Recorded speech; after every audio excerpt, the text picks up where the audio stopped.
let's go into horror stories. Okay.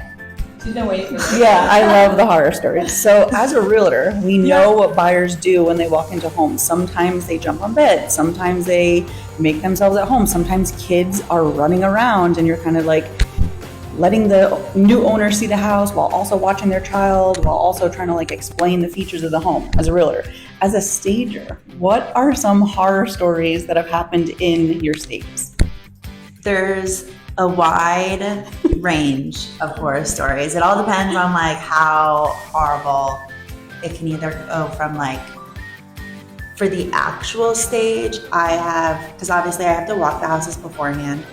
I now carry pepper spray and other instruments because I've walked a house and they're workers, but they were not working. They were just like hanging around in different rooms. Didn't know that I was coming and like for sure gave me a scare. But then also the day of stages, I've showed up where there's no water, there's no, like the air is off, power's off. And I'm like, how am I supposed to stage in the dark with and it's hot in Florida. So that's like uncomfortable. I wouldn't say horror story, but uncomfortable. So don't turn your utilities off. Yeah, utilities are necessary, even if someone's not living there.